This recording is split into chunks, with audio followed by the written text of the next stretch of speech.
My name is Frank.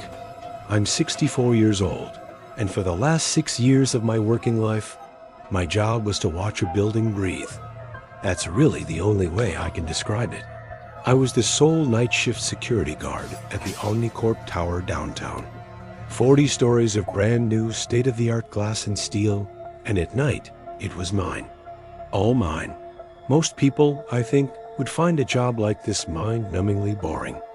Or maybe even creepy. But for me, it was the perfect pre-retirement gig. My wife, Sarah, had passed 3 years prior, and the silence in our little house was a different kind of quiet. It was a heavy, lonely quiet. The quiet in the tower. That was different. It was clean. It was the sound of potential, of a giant sleeping machine. It didn't ask anything of me. The first few hours of my shift were always the same. I'd arrive at 10 p.m., relieve the evening guy, and watch the last of the cleaning crew pack up their carts and head home. By 11, the place would be empty. Utterly. My world would shrink to the ground floor security office, a little glass box filled with the soft glow of 24 monitors. Each screen was a silent, black and white window into an empty hallway, a deserted lobby, a vacant office floor. My routine was simple. At midnight, I'd do my first patrol. I'd walk the first 20 floors. At 2 a.m., I'd do the top 20. The rest of the time, I'd watch the monitors, do a crossword, read a paperback. The pay was decent, the coffee was free, and nobody bothered me. It was a good gig. For the first 8 months, the most exciting thing that happened was a faulty sprinkler head going off in the 12th floor men's room. That was a big night. I look back on those quiet, boring nights now, and I swear, I'd give anything to have one of them back. The whole thing started with the 14th floor. The 14th floor was nothing, just like most of the others. A ghost floor. The company that had leased it was still months away from moving in. So you had this vast empty space, brand new carpet, still giving off that dead plastic smell, pristine white walls, and 100 dark, empty offices. My patrol up there always felt the weirdest. The motion-activated lights would flicker on just ahead of me, lighting my path, and then extinguish behind me, plunging the hallway back into darkness. It was like the building was watching me, rolling out a little carpet of light just for me. It was on a Tuesday night that I first noticed it. I was back in the security office, just about to pour my second cup of coffee, when my eyes drifted over the monitor bank, and I saw it. A single tiny square of light. Monitor 14A, the west hallway. An office light was on. I remember sighing. Just an annoyance. Some contractor must have been up there during the day, flipped a switch, and forgot to flip it back. No big deal. I logged it, grabbed my key card, and took the elevator up. The elevator ride in that place is a weird experience at night. It's so fast and so silent, you feel like you're just floating in a box. The doors opened onto the 14th floor with a soft ding. The hallway was dark, just as it should be, until I stepped out and the overhead lights blinked on. I walked the 100 feet or so down the corridor to suite 1412. Sure enough, through the glass panel next to the door, I could see the office was lit up. I swiped my card, the lock chirped, and I went in. It was a corner office, big windows looking out over the sleeping city. I found the switch, clicked it off, and the room was plunged back into darkness. I closed the door, made sure it was locked, and headed back to the elevator. Problem solved. Except it wasn't. The next night, Wednesday, I'm sitting there reading my book around 1 a.m., and I happened to glance up. Same monitor, same little square of light. Suite 1412. No, I wasn't just annoyed. I was irritated. You start to take it personally, you know? Like the building itself is messing with you. I made the trip all over again. The silent elevator, the motion-activated lights, the beep of the lock. I switched off the light, but this time I stood in the doorway for a good minute, just staring into the dark office as if daring it to turn back on. Nothing happened. On the way back to the elevator, I checked the doors to the other suites on that floor. All locked tight. I was the only person up there. There was no explanation for it. When it happened again on Thursday night, that's when the feeling in my gut started to change from irritation to something colder. A real prickling suspicion. 3 nights in a row? That's not a coincidence. That's a pattern. I went up, turned it off, but this time I came straight back to the security office and stared, unblinking, at monitor 14A. I was determined to see it happen. I waited. 10 minutes. 20. Nothing. The hallway remained dark. I figured, okay, maybe it's a delayed short, some kind of electrical glitch in the mainframe. I wasn't an electrician. The next morning, I filed a formal maintenance report detailing the issue with the light in 1412. I felt a little silly doing it, but I needed someone else to put their eyes on it. I needed to know I wasn't going crazy. A few days passed. I got a copy of the completed work order back. The maintenance guy, Sal, had written in the notes, check breaker, wiring, and switch for suite 1412. No fault found. Suspect anomaly in building's automated energy-saving grid. No cause for concern. No cause for concern. But that night, at 12:45 a.m., the light came on again, and that's when I knew. This wasn't the building. This wasn't a glitch. Someone was doing this. And the only tool I had left to figure it out was my own 2 eyes and 24 screens showing me a building that was supposed to be completely, totally empty. I decided I was done just turning off the light. The next time it came on, I was going to pull the security footage. I was going to see exactly what was happening on the 14th floor. I thought I was hunting for a prankster. I had no idea I was the one being watched. So I sat there, stewing in the recycled air of my little glass box, and I made up my mind. I was done playing the building's game. I swiveled my chair around to the main terminal, the one we used for archiving and playback. My fingers felt thick and clumsy on the keyboard. This was a step beyond my usual duties. My job was to observe and report, not to play detective. But my pride was stung, and more than that, a little worm of genuine unease was starting to dig its way into my gut. I navigated to the archive folder, selected the camera feed for 14A, and spooled the footage back an hour. My own face, looking tired and gray under the fluorescent lights, stared back at me from a small window in the corner of the screen showing the office feed. I hit play. I watched the whole sequence unfold again, but this time on a recording. There I was, the stooped, uniformed figure stepping out of the elevator. I watched myself walk the long carpeted corridor, disappear into suite 1412, and emerge a minute later. The light under the door was gone. I watched myself walk back to the elevator and vanish. Then, nothing. Just a silent, empty hallway. I hit the fast forward, my eyes glued to the door of 1412, expecting to see a shadowy figure sneak out of another office or the stairwell to undo my work. But there was nothing. The timestamp in the corner of the screen blurred into a frantic digital race. The hallway remained perfectly, absolutely still. And then, as the clock hit 1:28 a.m., the sliver of light under the door just appeared. It didn't flicker on. There was no fade. One frame, it was dark. The next, it was lit.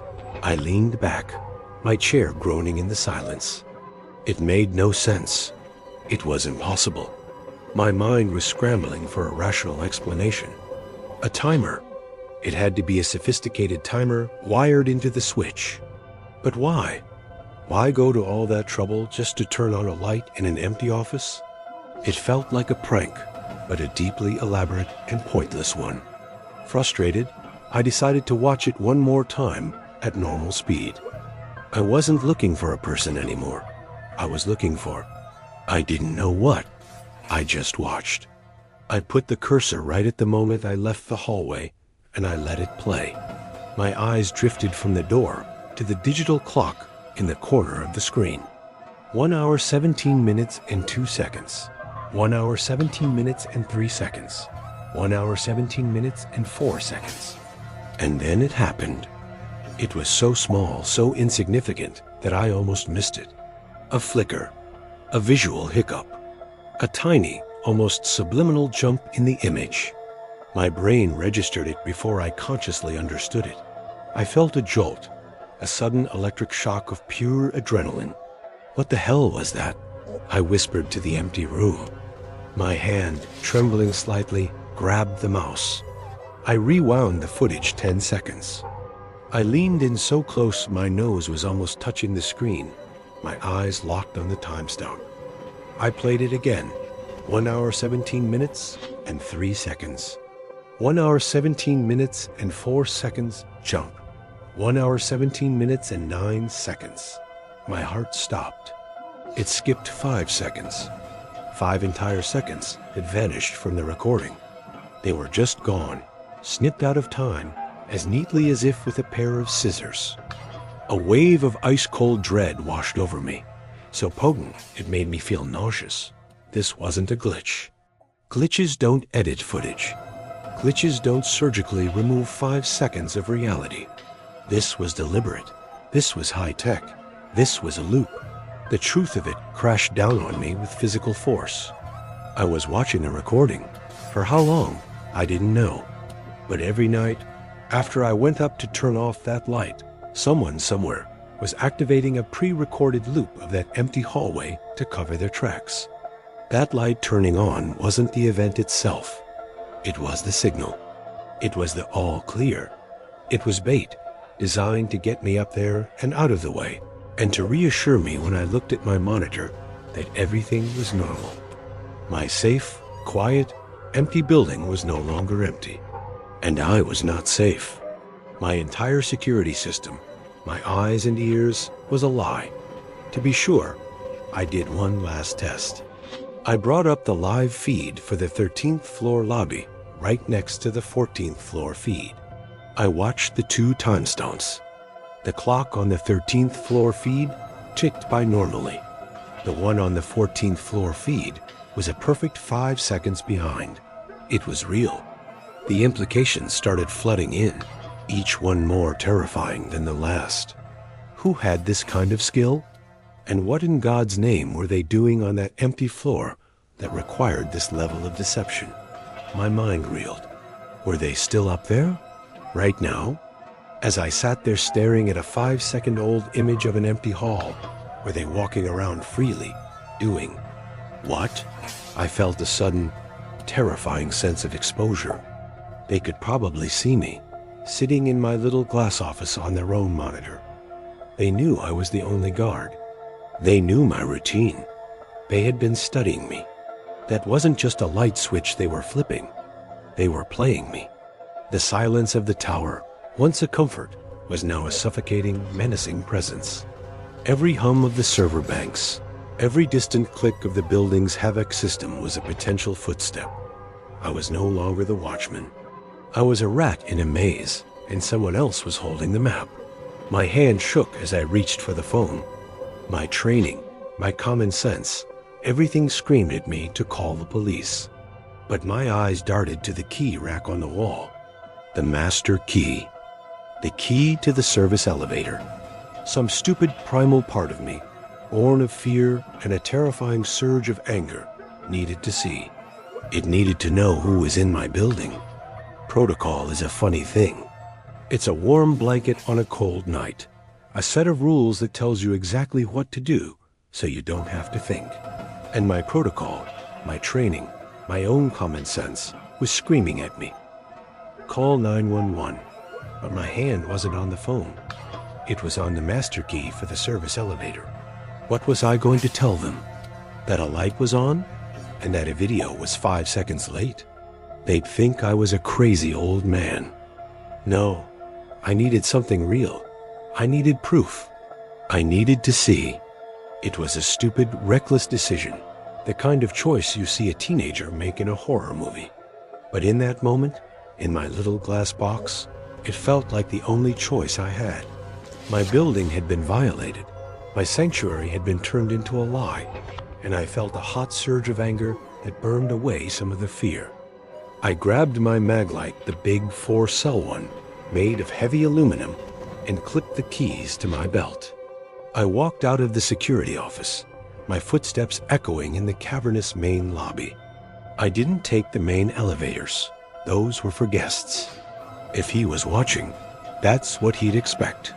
I went through a side door into a concrete hallway and called the freight elevator. The ride up was nothing like the smooth glide of the guest cars. This was a rattling, groaning metal box.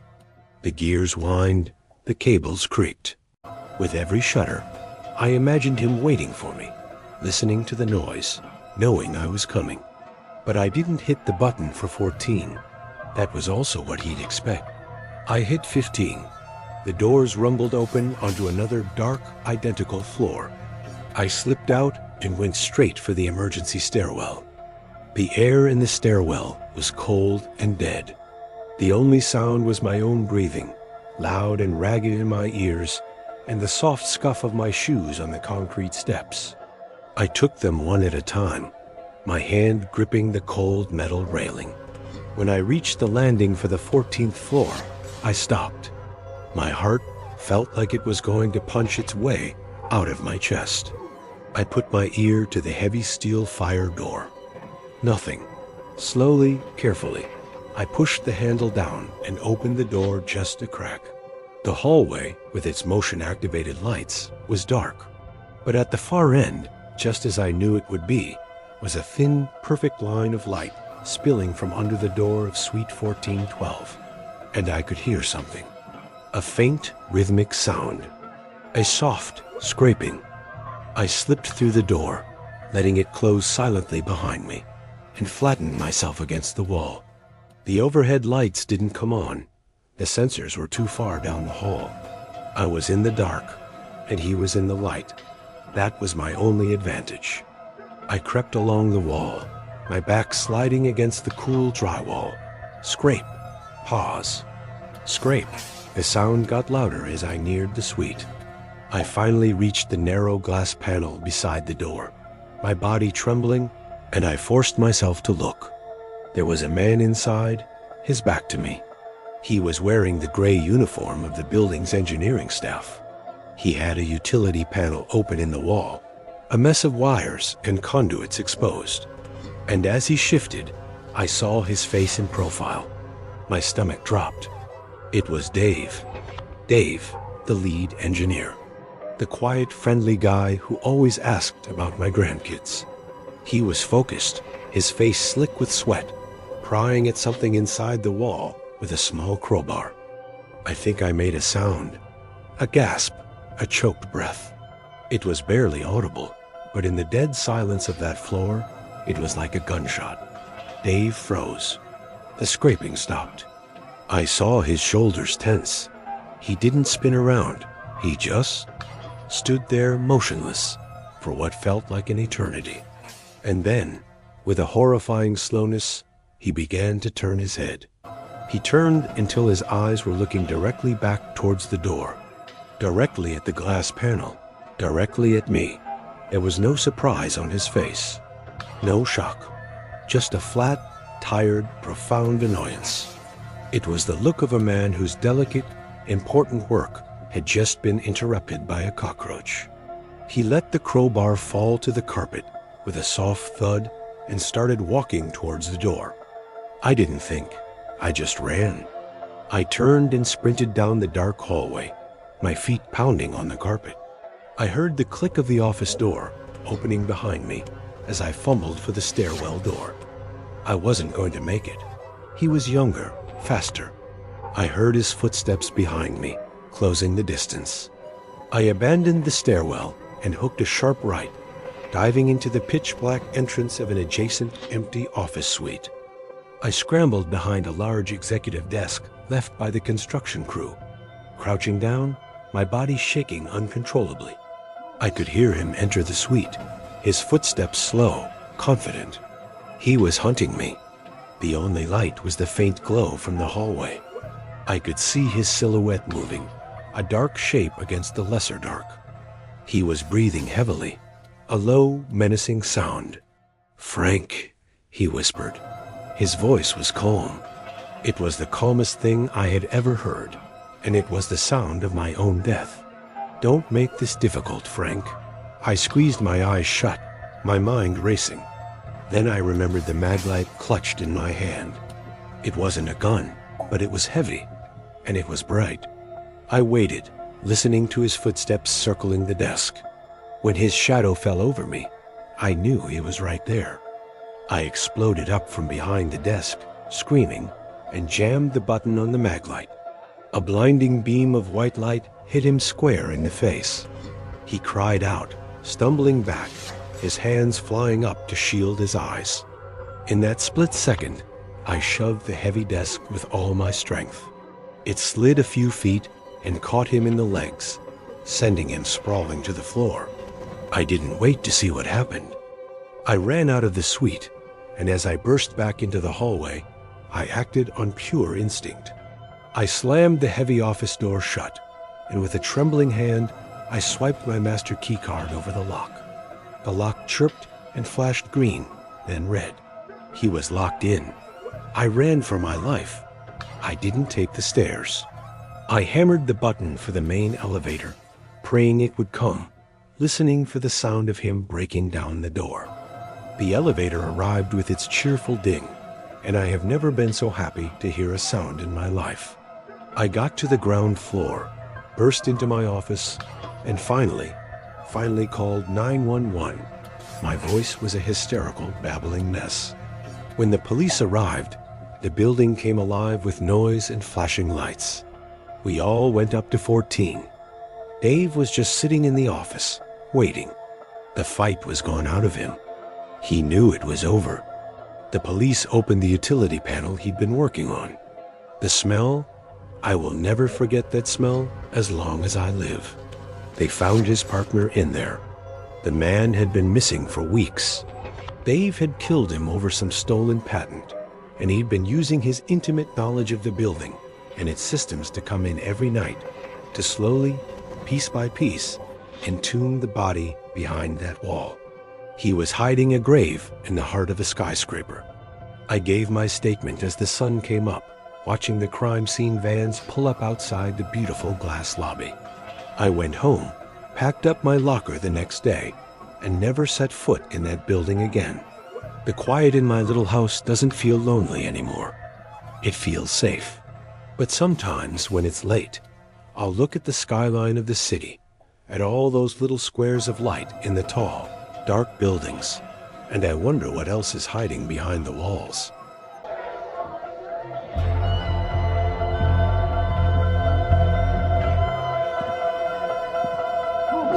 Let's be honest. When you're a 20-year-old college student drowning in student loan debt and living off instant ramen, your standards for a job are pretty low. If it pays more than minimum wage and you can do your homework while you're on the clock, it's a win.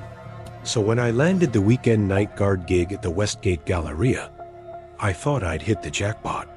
Get paid to sit in a quiet room and cram for my midterm exams? Sign me up. I figured the hardest part of the job would be staying awake. In reality, the hardest part was the silence, and what I eventually found hiding inside it. The Westgate Galleria wasn't so much a mall as it was a tomb. It was one of those classic 80s relics that time, and internet shopping had forgotten. The main concourse was still open, but barely. It had a struggling department store at one end, a pharmacy, a GNC, and a weird little shop that sold nothing but decorative soaps. That was it. By 9 p.m., the metal gates would roll down with a sound like dying thunder, and the place became my own personal ghost town. The atmosphere in there, after dark, was something else. They still played music over the PA system, this ghostly, tinny Muzak version of songs that were popular 30 years ago. It echoed through the massive empty spaces in a way that made the hairs on your arms stand up. The lights were dimmed to half power, casting long, distorted shadows that your brain would constantly try to turn into people. My routine was a joke. I'd do one full patrol at 11 p.m. and another at 3 a.m. The rest of the night was mine. The security office was a small, windowless room with a desk, a rattling mini-fridge, and a bank of grainy, black and white monitors that showed empty hallway after empty hallway. My patrols were the creepiest part. I'd walk the main concourse, my footsteps the only sound besides the sad music and the constant, low hum of the electricity. The worst part, by far, were the mannequins. There were dozens of them, trapped in the dark, gated-off storefronts of shops that had closed down a decade ago. They'd be wearing these ridiculously faded, out-of-style clothes, their painted-on smiles looking more like grimaces in the dim light. They were like a silent, plastic audience for my lonely parade. The main attraction of my nightly walk, though, was the Plaza Wing. This was the original, oldest part of the mall, and it had been completely sealed off for as long as I could remember. It was blocked by these huge, corrugated steel doors, the kind you see on a storage unit, held shut with a thick, rusty chain and a massive padlock. It was the mall's own little forbidden zone. The first few weeks on the job were exactly what I expected. Boring. I read half a textbook, wrote a 10-page paper, and perfected the art of microwaving popcorn without burning it. And then, one Saturday night, I found the Snickers wrapper. I was on my 11 p.m. patrol, my mind on a history exam, and I almost stepped on it. It was lying right in front of the sealed doors to the Plaza Wing. A fresh, crisp candy bar wrapper. Now, my first thought wasn't, oh my God, there's an intruder. It was, great, some little punk found a way to be clever. I figured some teenagers had managed to slip it under the tiny gap at the bottom of the steel doors, just to mess with whoever was on shift. Annoying, but harmless. I picked it up, crumpled it in my fist, and threw it in the trash when I got back to the office. I literally didn't give it a second thought. The next 2 weeks were normal. Nothing. Not a single thing out of place. I started to think I'd imagined the wrapper, and then I found the book. It was a Tuesday night, extra quiet, and as I rounded the corner near the Plaza Wing, my flashlight beam caught something tucked behind a large, dusty fake plant. It was a paperback novel, a generic-looking thriller. The cover was a little bent, but it was clean. I picked it up. A yellowed receipt from a bookstore that closed 5 years ago was sticking out from the top. It was being used as a bookmark. Someone was in the middle of reading this. A cold wave rolled through me. This was different. A candy wrapper is trash. A book is a possession. Someone had been here. They had been sitting in the dark, behind this fake plant, reading a book. My mind started racing. Who would do that? A homeless person. It was possible, I guess. We were supposed to look out for squatters. But this didn't feel like that. There was no mess, no smell, no bedroll. Just this one lonely paperback. I took the book back to the office and hid it in my desk drawer. I didn't tell my supervisor. What would I say? That I found a book. He'd laugh at me. But something had changed. The mall didn't feel empty anymore. It felt occupied. The silence no longer felt peaceful. It felt watchful. My patrols were different after that. I wasn't just walking a route anymore. I was hunting. My eyes scanned every dark corner, every shadow. My ears strained to hear anything over the music, and the humming lights, a cough, a footstep, a page turning. My boring joke of a job had suddenly gotten interesting. I had no idea that interesting was about to become a synonym for terrifying. After I found that book, everything changed. My nightly patrols stopped being a boring chore and turned into a mission. I was obsessed. Every time I walked the concourse, I'd spend an extra 20 minutes around the sealed-off Plaza Wing, acting like some kind of cut-rate detective. I ran my flashlight along the bottom of the steel doors, looking for scuff marks. I checked the thick, dusty chain on the lock, looking for any sign that it had been recently moved. Nothing. It was sealed up tight as a drum. The person who left that book had another way in.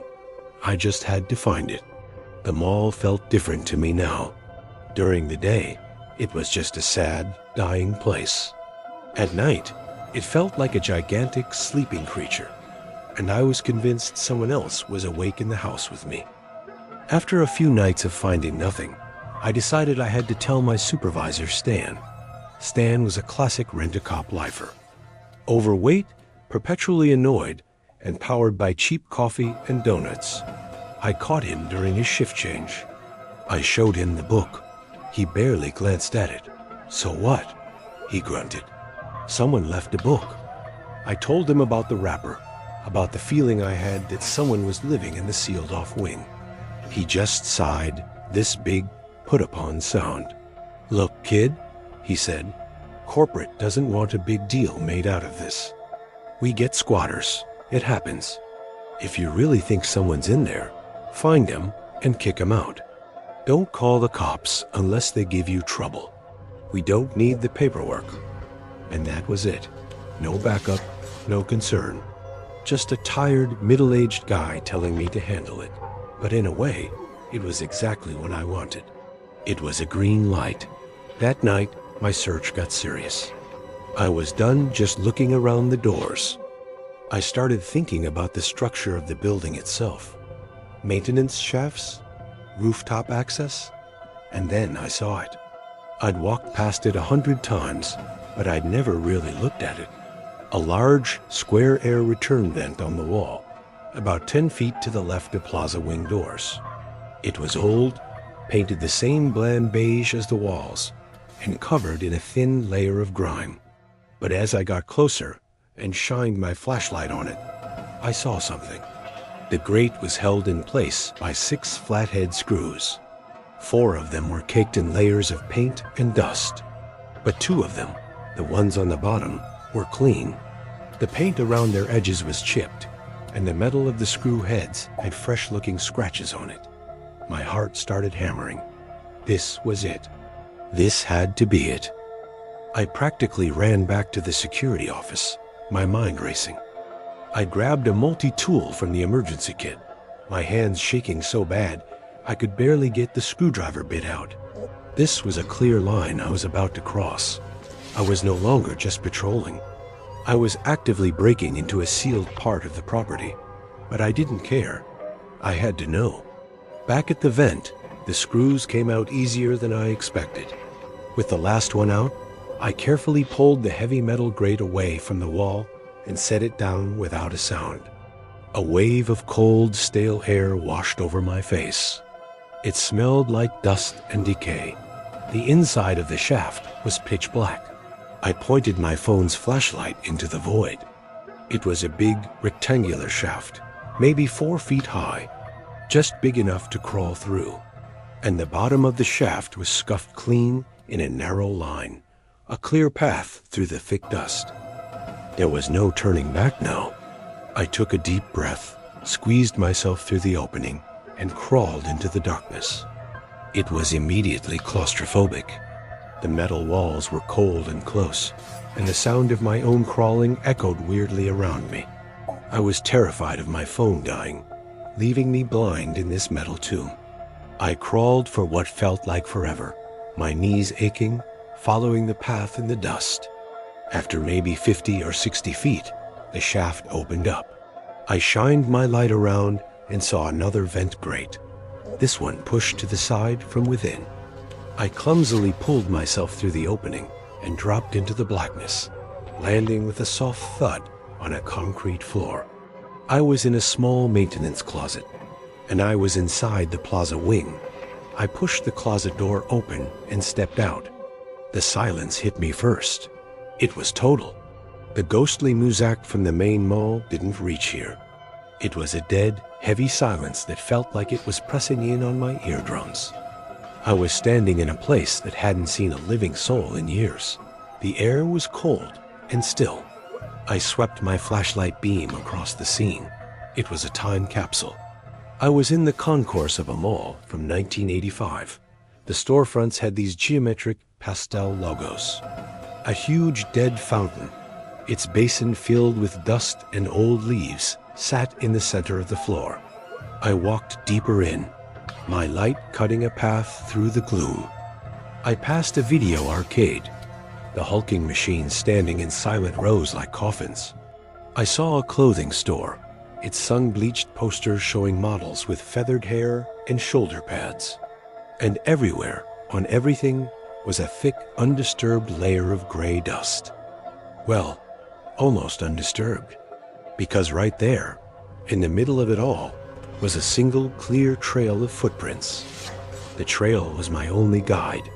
It led me through the main concourse, past the dead fountain, and then took a sharp turn down a dark service corridor I never knew existed. The air got colder back here.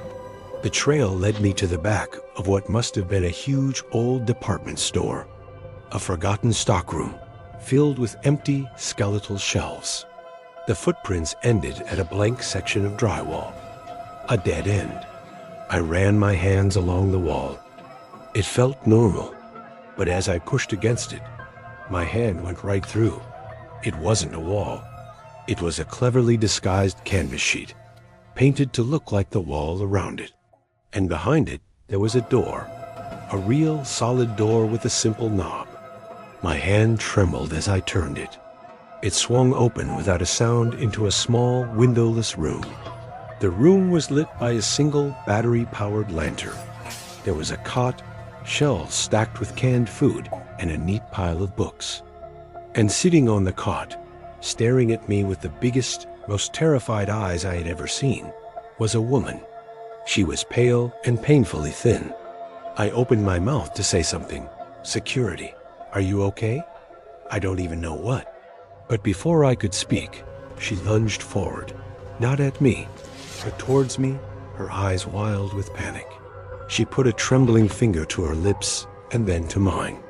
She stared right into my soul, and her voice came out in a choked, desperate whisper. "Please," she breathed, the sound barely audible. "He's coming back. He's coming back." 2 words. That's all she said, but in that single, terrified whisper, the entire situation fractured and reformed into something monstrous. My brain, which had been so focused on the mystery of a clever squatter, was now screaming a different word. Prisoner. This woman wasn't hiding. She was being hidden. I stood there, frozen in the doorway, my mind a complete blank. I was just a kid. I was armed with a flashlight and a multi-tool. What was I supposed to do? Before I could even form a thought, I heard it. It started as a faint, distant sound from the far end of the dead mall. A cheerful, casual whistling. The woman's eyes went wide. She scrambled backward off the cot, pressing herself into the far corner of the small room, making herself as small as humanly possible. The whistling grew louder, closer, echoing through the silent, dusty corridors of the plaza wing. It was a jaunty, carefree tune, the kind of thing you'd whistle on a sunny day. And in that cold, dark, forgotten place, it was the most terrifying sound I had ever heard. I took a half step back out of the room, my body acting on pure instinct, trying to hide myself in the shadows of the stockroom. And then a figure rounded the corner. He was carrying a couple of grocery bags, and he stopped dead when he saw me. When he saw the open, hidden door, it was Carl. Carl, the head of daytime maintenance. The friendly 50-something guy who always brought donuts for the staff on Mondays and asked me how my classes were going. He stood there, the whistling cut short. He looked from my shocked face to the open door, then into the room where the woman was trying to disappear into the wall, and the friendly, goofy smile that was always on his face. It didn't just disappear. It curdled. It was like watching a mask melt off, revealing something cold and dead underneath. "Well, shit," he said, and his voice was flat, all the warmth gone. He set the grocery bags down with a soft rustle. "Looks like you found my wife, Mike." My mouth was dry. I couldn't speak. He took a step closer, his eyes fixed on me. "She's not well, you see," he said, his voice taking on this horrible, syrupy, reasonable tone. "The world out there, it's too much for her. I built this place for her, to keep her safe. This is a private matter. You should go now." The woman in the room let out a choked sob. "He's lying," she whispered, her voice trembling. "He took me. That was it. That was all I needed to hear." I started backing away slowly. "Okay, Carl," I said, trying to keep my voice steady. "Okay, man, I'm just gonna go. I haven't seen anything." Carl just slowly shook his head, a look of genuine disappointment on his face, like I'd failed a test. "I don't think so, kid," he said, and then he lunged. He was surprisingly fast for a big guy. He grabbed the front of my jacket, his grip like iron, and slammed me back against a set of metal shelves. The shelves rattled, and my head hit the wall with a sickening thud. The fight was a clumsy, terrifying blur. He was all weight and brute force, trying to pin me down. I was kicking and struggling, fueled by pure panic. As he raised a fist, I saw a blur of motion from the hidden room. The woman. She had grabbed a heavy can of beef stew from a shelf, and she brought it down with both hands square on the back of Carl's head. He grunted, a loud, pained sound, and his grip on me loosened. That was our chance. "Run?" I screamed. We scrambled past him and sprinted out of the stockroom, back into the ghostly concourse of the plaza wing. We could hear him right behind us, yelling now, his voice a raw, furious roar that echoed through the dead mall. We ran for our lives. We dodged the dead fountain, our footsteps kicking up clouds of ancient dust. We scrambled past the silent, watching mannequins. It was a nightmare chase through a forgotten world. Carl knew the layout. He tried to cut us off through a service corridor, and we had to duck into the blackness of the old video arcade, hiding behind the hulking, coffin-like machines, my heart threatening to explode in my chest as we heard him stalking past. We finally made it to the maintenance closet, squeezed our way through the vent, and tumbled out into the familiar, brightly lit main concourse of the mall. We didn't stop. We sprinted for the security office, the sad music now sounding like the music of angels. We got inside, and I slammed the heavy door shut, fumbling with the deadbolt, just as Carl's massive form slammed against it from the other side. He started pounding on the door, screaming my name, screaming that I had ruined everything.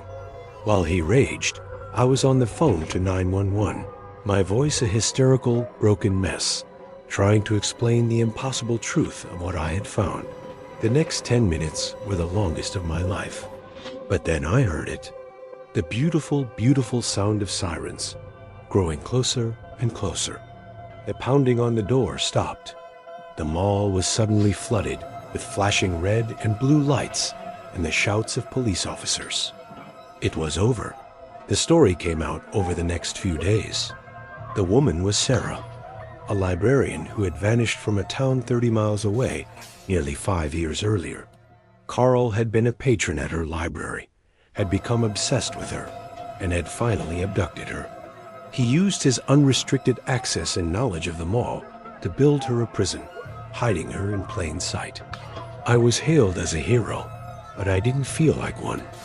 I felt like a kid who had stumbled into the dark and found a real-life monster. I quit the job the next day. I couldn't stand the silence anymore. I finished my degree, moved to a different state, but I've never forgotten. Sometimes I'll be in a big public place, a train station or an airport, and I'll look at all the anonymous faces, all the locked doors and restricted areas, and I feel a chill, because I know how easy it is to make a person disappear, and how the most ordinary, smiling faces can be hiding the most extraordinary, terrifying secrets.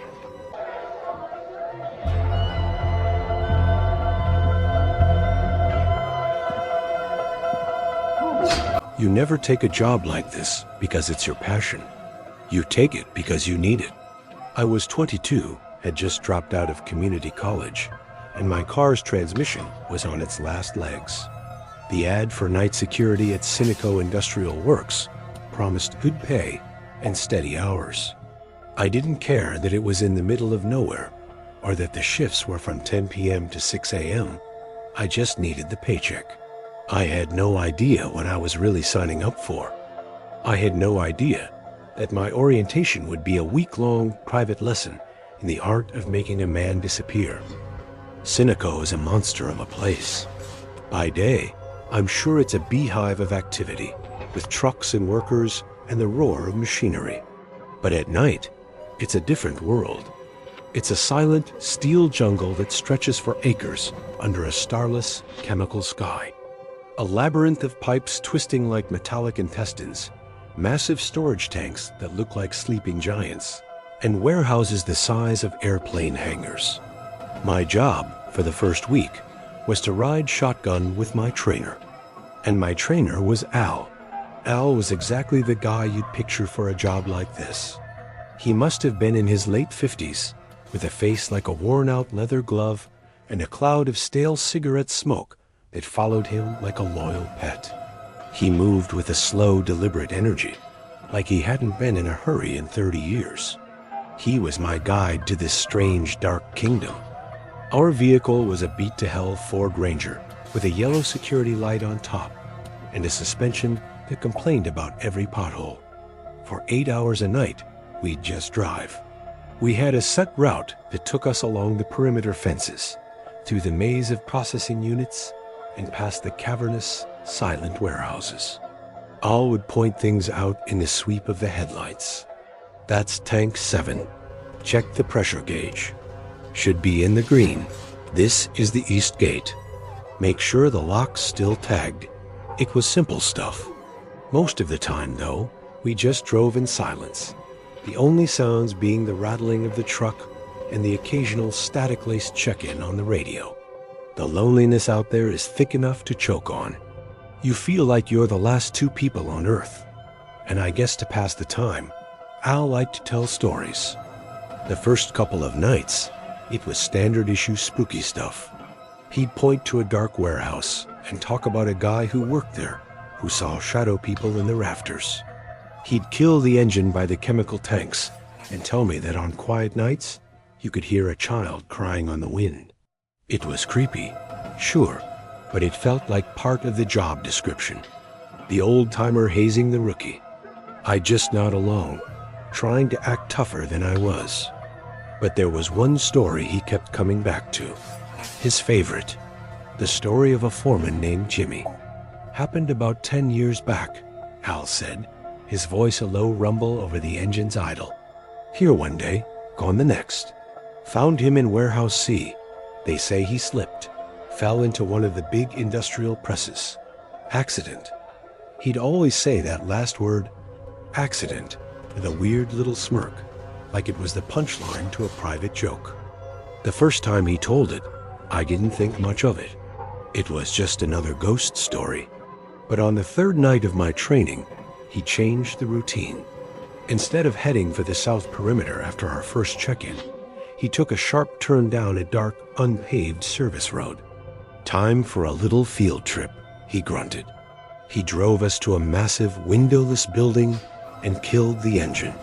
It was Warehouse C. It felt colder here, the silence deeper. This is the place, he said, his eyes fixed on the massive sliding door. He got out of the truck, and I reluctantly followed. He unlocked a smaller door and led me inside. It was cavernous, and our footsteps echoed like we were in a church. In the center of the vast concrete floor was a single monstrous machine, the metal press. It was silent, a sleeping predator the size of a small house. Al walked right up to it, running a hand over its cold, painted steel like he was greeting an old friend. This is her, he said, the one that got Jimmy. I stood a few feet back, a chill crawling up my spine that had nothing to do with the temperature. They said he was working late, doing a maintenance check, Ah continued, his voice barely more than a whisper, but it echoed in the huge space.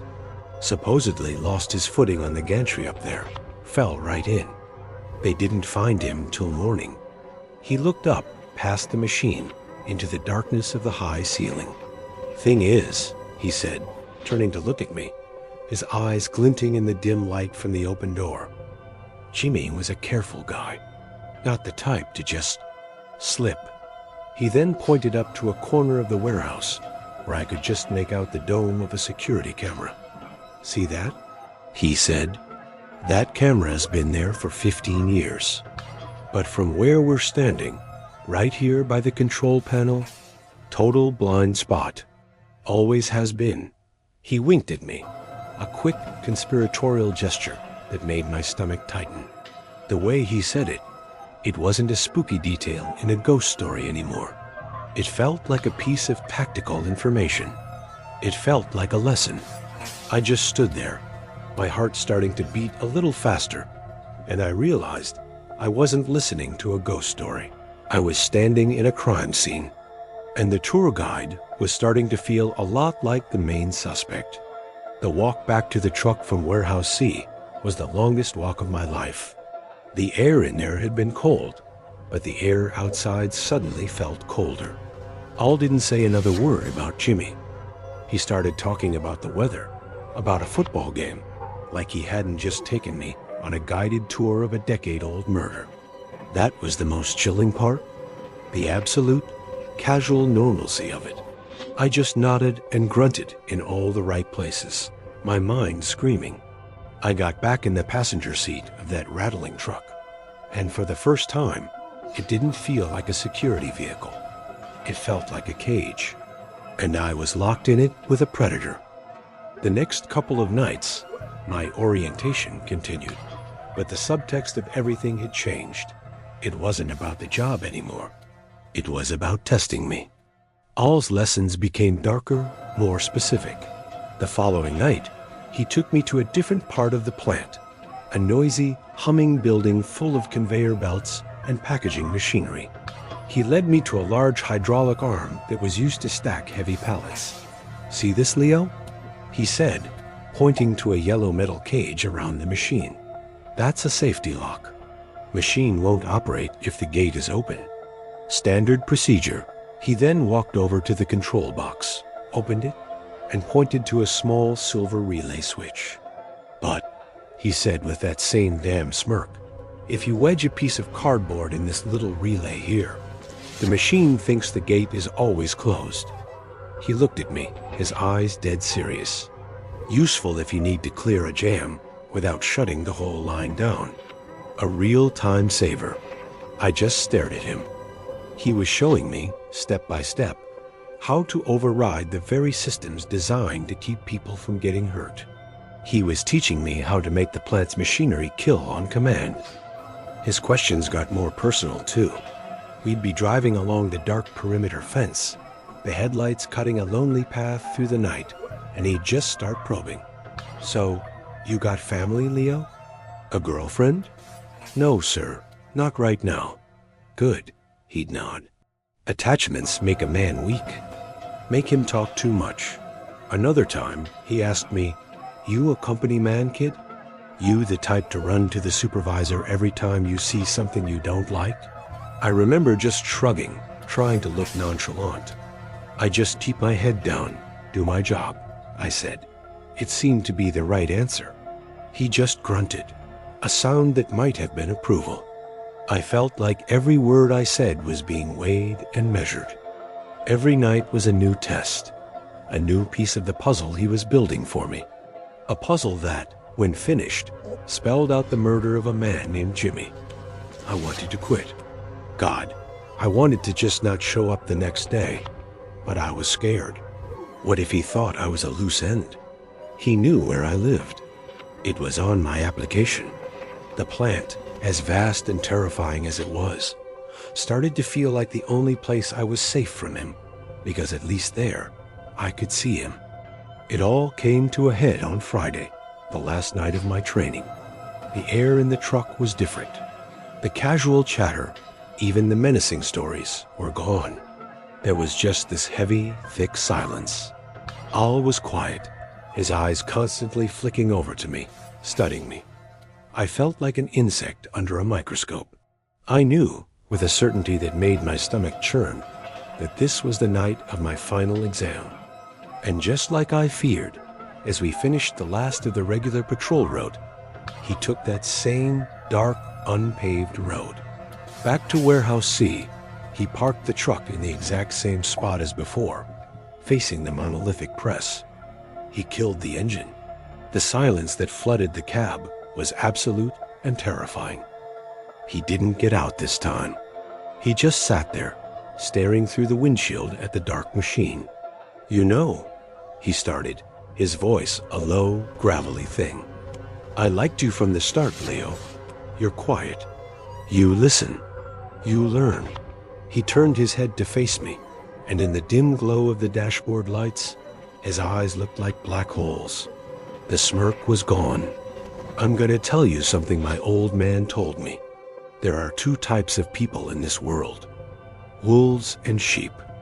Jimmy was a sheep who tried to pretend he was a wolf. Thought he could run with the big dogs, skimming inventory off the top. But he got sloppy. And he got scared. He was going to squeal on his partner to save his own skin." Al paused, letting the words hang in the air between us. "His partner," he continued, his voice dropping even lower. "He couldn't let that happen. He had to make a business decision. There it was. Not a story, not a rumor, a confession." My blood turned to ice. I couldn't breathe. "The partner's only mistake," Al said, his eyes boring into mine, "was that he worked alone. After Jimmy, he had no one to watch his back. A job like this, in a place this big, you can't do it alone. You need a partner. Someone who knows the blind spots.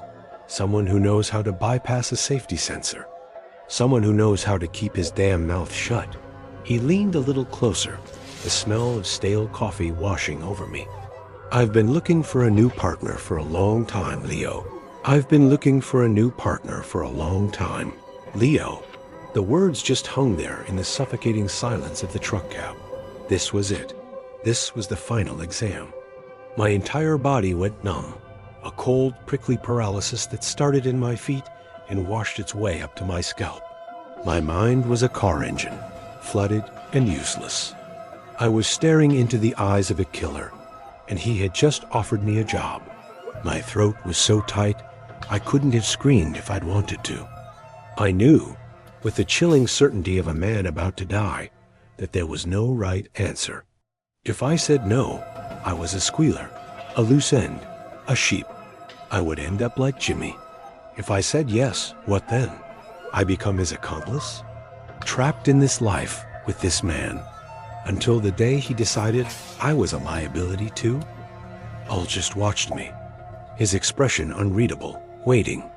My survival instinct, an animal part of my brain I didn't even know existed, took the wheel. It screamed at me, play the part. Say what he wants to hear. Be the wolf. I forced a slow nod. I tried to make it look confident, like I was considering a business proposition. My voice, when it finally came out, was a croaking, unfamiliar sound. "Okay," I whispered.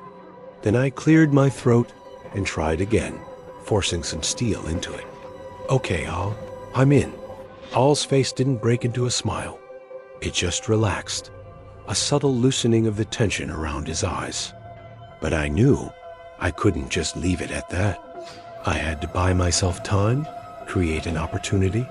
I had to appeal to his ego. "But," I added, looking him right in the eye, "if I'm your partner, I need to know everything. No more stories. Show me exactly how you did it, every step, so I know how it's done right." For a second, I thought I'd pushed it too far. But then, a slow, proud smirk spread across Al's face. He liked that. He liked that I was asking for the master's lesson. "Attaboy, Leo," he grunted, clapping me hard on the shoulder. "That's what I like to see. All right then. Lesson number 1?" He opened his door and got out, and I followed him on legs that felt like they were made of jelly. We walked back to the giant, silent press. Al was energized now, moving with a purpose I hadn't seen all week. He was the teacher, and he was about to reveal his masterpiece. "First thing," he said, his voice echoing in the vast space, "you gotta get him up on that gantry." Jimmy was easy. I just told him I was seeing a fault in the pressure sensors and needed a second pair of eyes. He pointed to a narrow, metal catwalk high up on the machine. "Once he's up there," he said, walking over to the main control panel, "he's trapped. Nowhere to go but down."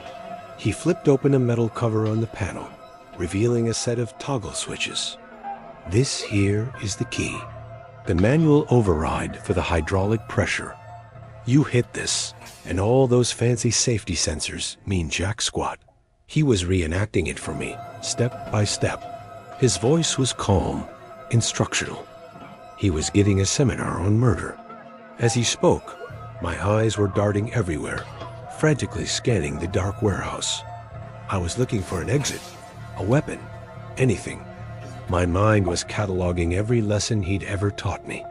The layout of the plant, the location of the emergency shutoffs, the patrol routes. He had spent all week giving me the blueprint for my own escape.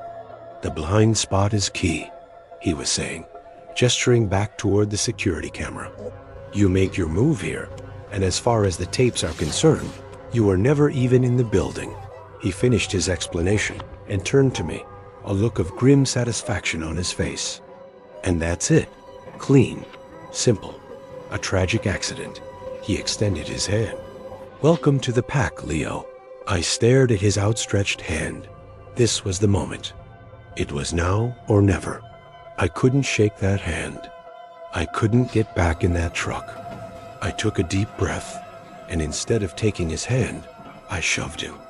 With every ounce of strength and terror in my body, I pushed him square in the chest. He was so wrapped up in his moment of triumph that he was off balance.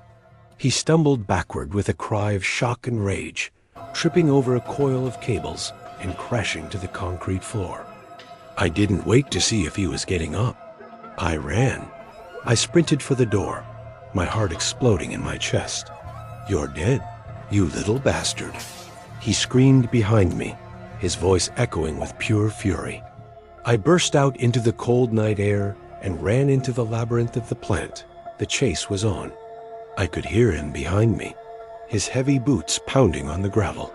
He was older, but he was filled with rage, and he knew this place like the back of his hand. I ran not just with panic, but with a plan. I used his lessons against him. I ducked into a dark pipeline corridor he'd shown me was a shortcut. I scrambled up a service ladder to the roof of a low building, just like he'd taught me. I could see his flashlight beam cutting through the darkness below, hunting for me. I was the sheep, and the wolf was closing in. Then I remembered our patrol of the main loading depot, Bay 4. He'd complained that the remote sensor was broken, that you had to use the big manual close button on the inside wall. I knew what I had to do. I scrambled down from the roof and made a mad dash across an open yard, heading for the depot. I burst into the massive open bay, making myself a clear target. I saw his light swing toward me. "Nowhere left to run, kid," he yelled. I ran to the back of the bay, making it look like I was trapped. He entered, walking slowly now, savoring the moment. "You should have just shaken my hand, Leo," he snarled. As he got to the middle of the bay, I lunged for the wall. There it was. A big, red, palm-sized button. I slammed my hand against it. A loud alarm blared, and with a deep, grinding groan, a massive corrugated steel door began to roll down. Al spun around, his face a mask of disbelief, and ran for the opening, but it was too late. The heavy door crashed to the ground with a deafening boom, sealing him inside. I stood there, gasping for air, my whole body shaking. And then I scrambled to a small security station on the wall, grabbed the radio, and screamed for the site supervisor. I was a hysterical, sobbing mess, but they understood enough. When the supervisor and then the police arrived, the plant was bathed in flashing lights. They found Al in the loading bay, just sitting on a crate, defeated. Based on my testimony, a perfect detailed account of the murder of Jimmy, courtesy of Al's own lessons, they reopened the case. I gave my statement and walked out of that plant as the sun was rising. I got in my car and drove until the steel jungle of Sinico Industrial Works was just a bad memory in my rearview mirror. I passed my orientation. I learned that there are wolves and there are sheep, but sometimes a sheep who listens can learn all the wolf's tricks. And I learned that the most dangerous monster isn't a ghost in the dark. It's the man who offers you his hand, ready to welcome you into a nightmare of his own making. And that's all for tonight. Remember, the most terrifying monsters are the ones that look just like us. The ones who might even live right next door. If these stories serve as a good reminder to trust your instincts, then show your support and like and subscribe. Hitting that bell means you'll get a warning before the next nightmare begins. Sleep well, if you can.